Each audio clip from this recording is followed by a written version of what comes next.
그만두는 사람들은 절대 모르지만 계속하는 사람들은 무조건은 지키는 습관 한 가지가 있습니다.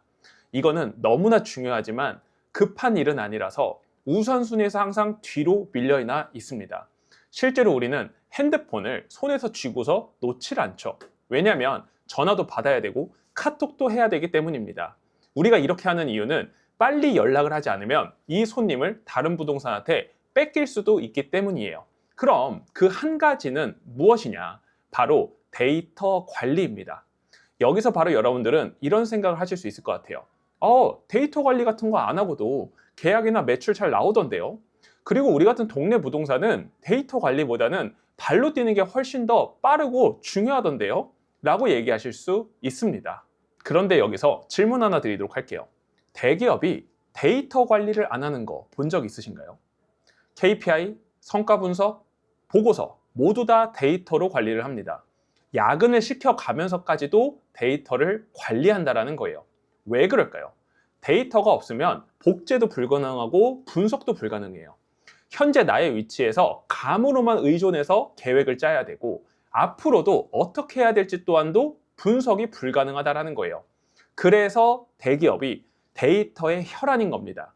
중개업도 마찬가지입니다. 오늘은 생존하는 공인중개사가 왜 데이터 관리에 핵심을 두는지 그 이유를 세 가지로 정리해서 알려드리도록 할게요. 아마 이 내용을 끝까지 들으시게 되면은 여러분들이 데이터 관리를 하지 않고 하루를 마무리하는 게 뭔가 찝찝하게 되실 겁니다. 여러 세일즈 연구에서 공통적으로 말하는 결론 한 가지가 있습니다. 영업은 감이 아니라 데이터 기반 관리가 성과를 좌우한다. 즉, 상위 20%의 영업인들은 모두 과정 지표, KPI를 수치로 관리한다고 합니다. 하버드 맥킨지 계열 영업 분석에서도 성과를 예측하는 것은 열심히가 아니라 파이프라인 지표다 라고 결론 내렸습니다. 그만두는 공인중개사는 감으로 다음과 같은 해석을 내놓을 때가 있습니다. 중개시장 너무 치열해. 과포화야. 워라밸 중개에서 꿈도 못 꿔. 시장이 너무 안 좋아. 시장이 좋아지면 다시 돌아올게. 이런 판단을 내리고는 합니다. 속은 쓰리지만 다 맞는 말이죠. 경쟁 엄청 치열하고요.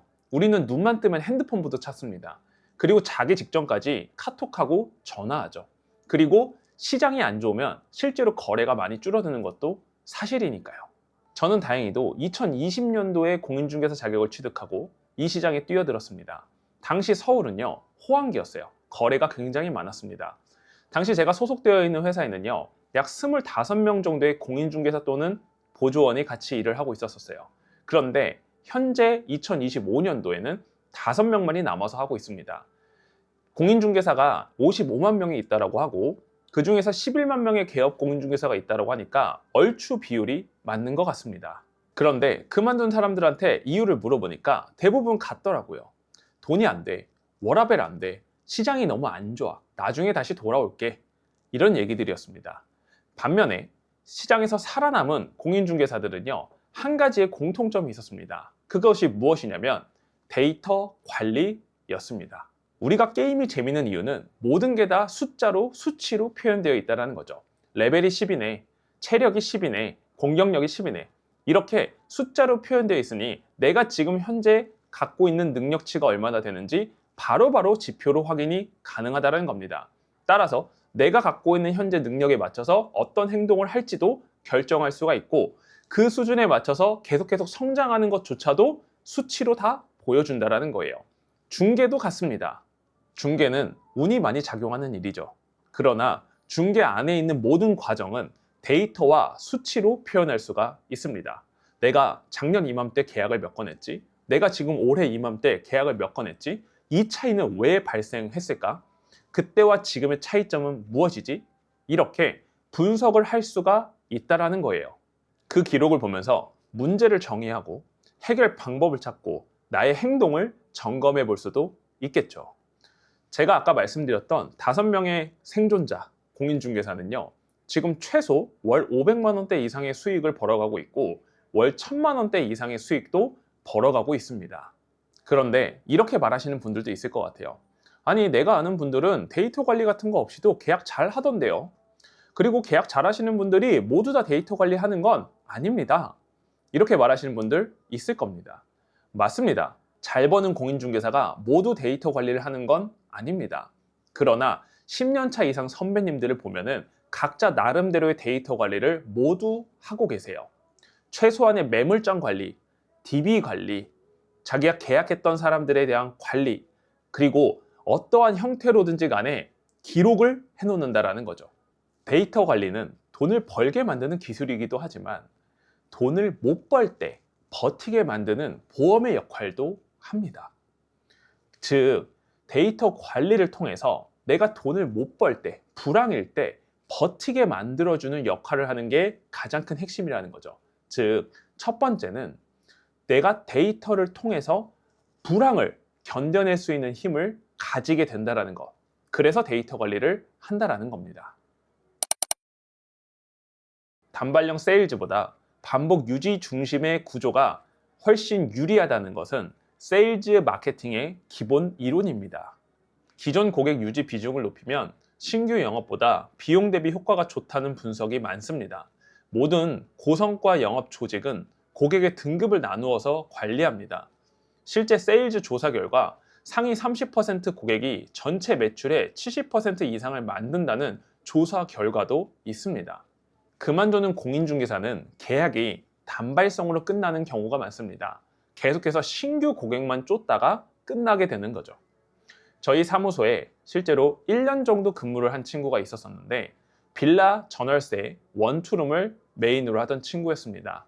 이 친구가 1년 동안 하면서 한 가지 의문이 확신으로 바뀌었다고 합니다.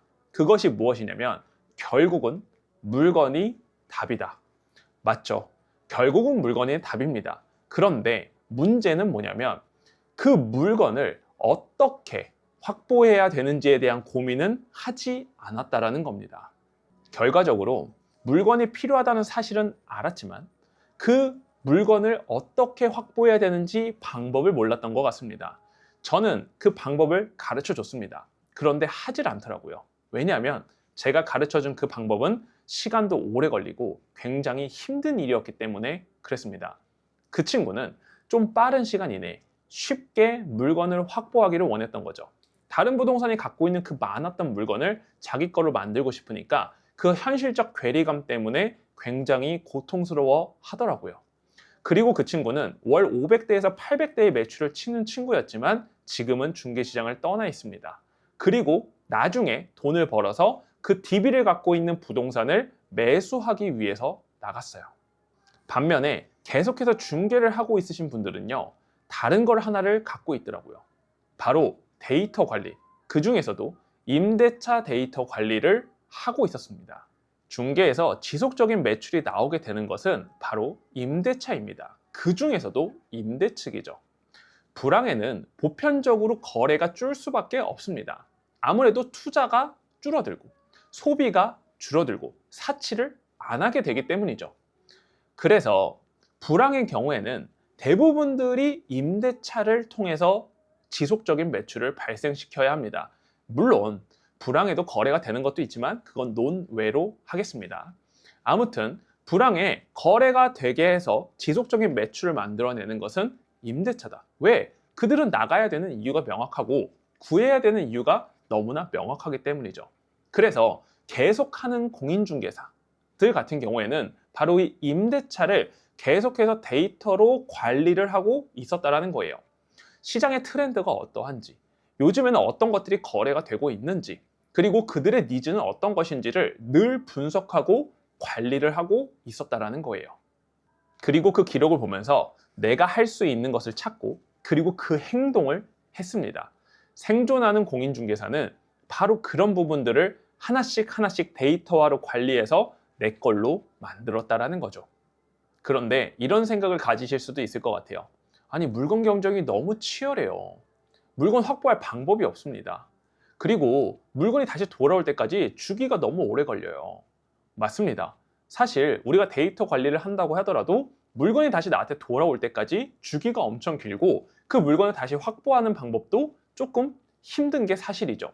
하지만 우리가 이 데이터 관리를 하지 않았을 경우에는 2년 뒤에도 같은 것을 반복하고 있을 가능성이 높다라는 거예요. 만약 현재 아무것도 남기지 않는다고 한다면 2년 뒤에도 똑같이 물건이 없다고 말할 것이고, 똑같이 경쟁이 치열하다고 말할 것이고, 똑같이 생존을 걱정하게 될 거라는 겁니다. 데이터 관리는 당장 현재를 생존시킬 수 있는 기술이기도 하지만 미래에 같은 것을 반복하지 않게 만드는 유일한 장치가 바로 데이터 관리입니다. 비록 당장은 힘들 수 있어도 2년 뒤에 기다리는 구조가 아니라 돌아오는 구조를 갖게 될 수 있다는 거예요. 생존하는 공인중개사들의 대부분은 이렇게 돌아오는 구조를 만들어서 자기의 업무에 적용시킨 사람들이라는 거예요.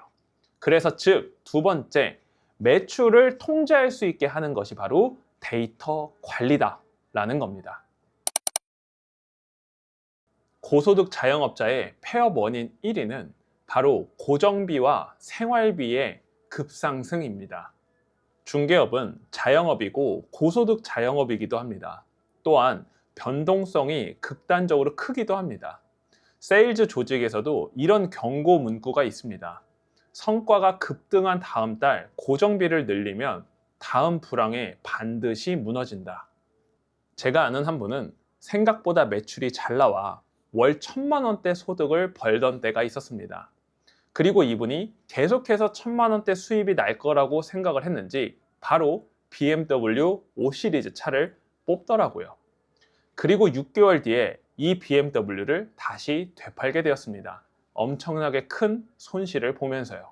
BMW 5 시리즈 차를 뽑은 건 잘못된 게 아니죠. 하지만 이분이 만약에 자신의 수입 데이터를 갖고 있었다고 한다면 아마 선택을 조금은 미뤘거나 안 했을 수도 있을 것 같습니다. 제가 이분의 평균적인 월 수입 데이터를 보니까 200만 원에서 300만 원대 수준이더라고요. 그러다 운이 때가 맞아서 1,000만 원대 소득을 벌게 되었던 거예요. 그러나 그렇게 뽑았던 외제차 때문에 이분은 중개업을 떠나게 되었습니다. 반면에 생존하는 공인중개사들은 다른 방식을 취하고 있었더라고요. 바로 데이터 관리, 그 중에서도 평균 소득 관리를 하고 있었습니다. 아시다시피 중개는 변동성이 굉장히 큰 업종이죠. 그리고 우리가 하는 이 일은 자산의 형태로 지속적으로 돈이 들어오는 게 아니라 우리가 일을 멈췄을 때는 소득 또한도 멈추는 일이라는 거예요. 따라서 이렇게 변동성이 크기 때문에 6개월간의 데이터 평균 소득을 가지고 계셔야 한다라는 겁니다. 실제로 저도 월 1,000만 원대 소득을 벌었었을 때 주변에 있는 분들한테 이런 얘기를 했던 적이 있었어요. 제가 사고 싶었던 차가 있는데 이제 돈을 좀 버니까 사도 괜찮을까요? 라고 물어봤었을 때 이 중개업에 있는 선배님들께서 바로 이렇게 물어보더라고요. 너의 1년치 평균 소득이 지금 너가 벌고 있는 소득의 평균이냐? 라고 물어보더라고요. 그래서 저는 그 정도는 아닙니다. 라고 했더니 그러면 일단 그 돈은 저축해도 혹은 자산에다가 투자를 해도 라고 얘기를 하는 겁니다. 그래서 제가 왜 그렇게 해야 돼요? 라고 물어보니 중개는 지금의 잘 될 때보다 안 될 때를 대비를 해야 돼.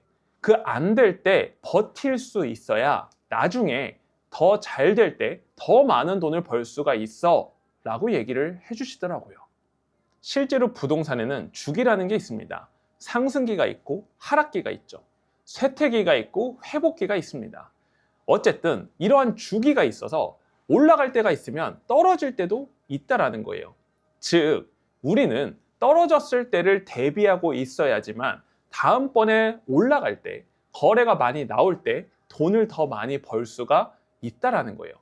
이거를 해결해 줄 수 있는 게 평균 소득 데이터라는 겁니다. 저희 선배들이 이러한 데이터를 알 수 있었던 이유는 경험에서 우러나오는 데이터 관리가 있었기 때문이죠. 떨어졌을 때, 안 좋았을 때를 버텨야 하지만 나중에 올라갈 때 더 많은 돈, 더 확실한 수익을 만들어낼 수가 있다라는 그 사실을 기억하고 있었기 때문이에요.